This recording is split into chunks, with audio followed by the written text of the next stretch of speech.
매주 다양한 동물에 대해 알아보고 그 속에 담긴 과학을 찾아보는 시간, 과학관 옆 동물원 시간입니다. 오늘도 이동훈 기자 나와 있습니다.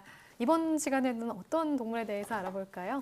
네, 혹시 시라소니라고 들어보셨나요? 예전에 장군의 아들에서 시라소니 그렇죠. 싸움꾼 아닙니까? 네, 네. 저는 그 드라마 야인시대에서 네, 그 맞습니다. 시라소니 역을 맡은 배우분의 강렬한 인상이 기억이 나는데요. 네, 그렇죠. 이 장군의 아들에 등장한 북한 신의주 출신의 협객 이름이 시라소니였는데요. 네. 실제로 이 한 시대를 풍미했던 이른바 주먹으로 아주 이름을 날렸던 인물입니다. 음흠. 이후에도 여러 영화와 드라마에서 이 시라소니라는 인물이 많이 등장을 했었죠. 예전에 장군의 아들 그 명절 때 많이 해주고 맞습니다. 남학생들은 한 번씩 꼭 난 시라소니, 난 네. 김도환 따라하기도 했는데 아주 유명하죠. 근데 갑자기 이 영화 얘기는 왜 꺼냈습니까? 네, 바로 이 안에 또 동물의 이름이 나오기 그 때문인데요. 시라소니 비슷한 바로 동물이 눈치를 있군요. 채셨네요. 예. 네. 이 시라소니는 평안도 사투리고요. 네. 표준어가 스라소니입니다. 스라소니. 네, 이 고양이과 맹수 중에 하나인 이 네. 스라소니에 대해서 오늘 이야기를 나눠볼까 합니다. 아, 그럼 우리가 알던 시라소니가 동물이었네요. 정확한 표준어는 스라소니고요. 스라소니. 네. 저는 사실 스라소니라는 동물은 처음 들어봤거든요. 아마 저같이 모르는 분들 많으실 것 같아요. 네, 아무래도 이 영화에서의 인상이 워낙에 강렬해서 등장인물의 한 별명이지 않을까 이렇게 생각하신 분들이 많을 텐데요. 네. 스라소니는 주로 북한 지역에 많이 살던 우리나라 토종 동물입니다. 근데 지금 생긴 걸 보면은 아프리카 초원에 살게 생겼는데 네. 우리나라 토종 동물이라고요? 사바나에 사는 동물처럼 그러게요. 생겼죠. 예. 네. 그렇지만 이 스라소니는 아주 오래전부터 한반도에 살았었는데요. 같은 고양이과 맹수인 호랑이나 표범보다는 덩치가 좀 작고 또 삭보다는 커서 예전에는 새끼 호랑이로 불리기도 했습니다.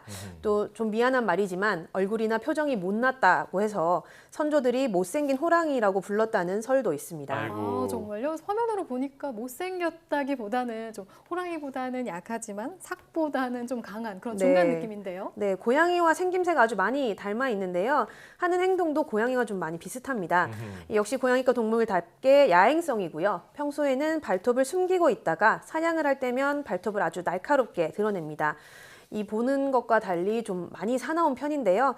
실제 동물원에서도 관람객을 향해서 발길질을 아주 자주 하는 편입니다. 아하. 덕분에 제가 가봤더니 방사장 유리창에 이 스라소니의 발자국이 아주 많이 나 있는 걸 그래요? 볼 수 있었습니다. 뭐 못생겼다는 오명이 붙긴 했지만 네. 어쨌든 호랑이라는 별명도 있었으니까 굉장히 무서운 동물이었습니다. 야생에는 더 무서울 것 같은데요? 야생에서 사는 스라소니는. 네, 그렇습니다. 이 스라소니는 야행성이기 때문에 해질 무렵에 나와서 노루나 뭐 토끼, 들쥐 같은 동물들을 잡아먹습니다. 네. 이 고양이과 동물들은 보통 호랑이처럼 최대한 몸을 숨겨서 가까이 다가간 뒤에 한 번에 공격을 하는 편인데요. 이 스라소니의 경우는 먹잇감을 끝까지 따라가서 날렵하게 달려듭니다.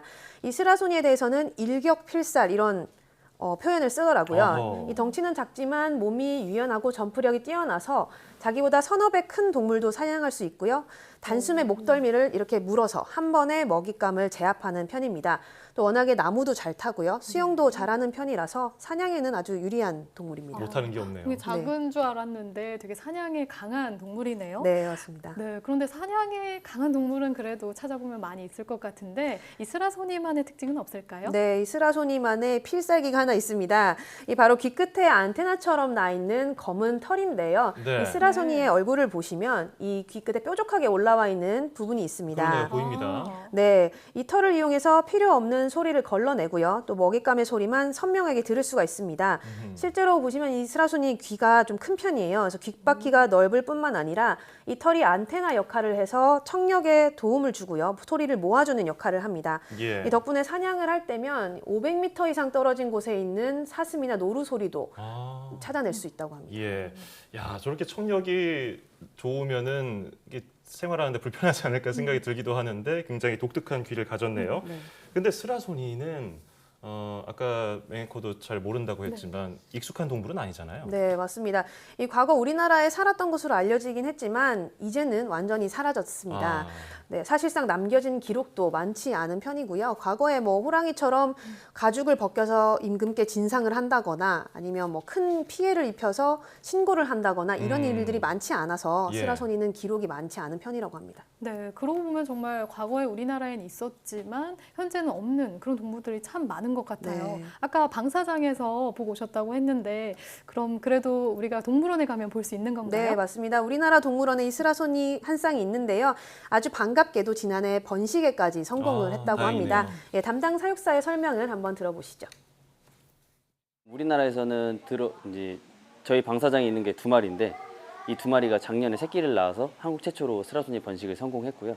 아주 요만해서 이제 꼬물꼬물 거리다가 이제 고기를 먹기 시작하면서부터 급성장해서 지금은 엄마랑 같이 있으면 누가 누군지 구별하기 힘들 정도입니다. 그러면 덩치도 그만큼 커졌다는 건데 그러면 어떻게 계속해서 개체수가 늘어날 수 있다는 건가요? 아마 한번 기대해 볼 수 있을 것 같습니다. 네. 이렇게 동물원에서도 스라소니 개체수를 늘리기 위해서 노력을 하고 있고요. 또 정부에서도 스라소니를 보건 대상종으로 선정해서 보건 사업을 추진할 예정입니다. 현재 이 경북 영양군에 국립멸종위기종 보건센터를 건설하고 있는데요. 아마 올해 말쯤이면 완공이 될 것으로 보이는데 이곳에서 스라소니를 포함한 43종의 동물을 모두 다 복원할 계획이라고 합니다. 정말 반가운 소식이네요. 그러게요. 저희가 지난주에는 이 호랑이를 만나봤잖아요. 같은 고양이과 맹수예요. 맞습니다. 고양이과 맹수에는 그럼 또 다른 종에는 어떤 것들이 있는지 궁금해지는데요. 네, 또 다른 이 대표적인 우리나라의 고양이과 맹수 하면 표범이 있겠죠. 네, 기본적으로 이 고양이과 동물의 야생성이나 공격적인 성향은 뭐 스라소니와 비슷하다고 볼 수 있고요. 예. 역시 야행성의 높은 곳을 아주 좋아합니다. 다른 점이라면 이 스라소니는 몸집도 작고 추운 지역에 살다 보니까 겨울이 되면 이 눈과 비슷한 색으로 흰색의 털빛이 되거든요. 하지만 이 표범은 사계절 아름다운 무늬가 있는 이 털을 뽐낸다는 점입니다. 예, 그래서 저런 디자인을 본뜬 옷도 참 많잖아요. 그렇죠, 저런 네. 걸 좋아하시는 분들도 계시고. 근데 지난번에 만나본 치타하고 저는 좀 헷갈려요. 이 많은 분들이 표범과 치타를 혼동을 하시는데요. 네. 가장 쉽게 구분하는 방법이 바로 이 무늬입니다.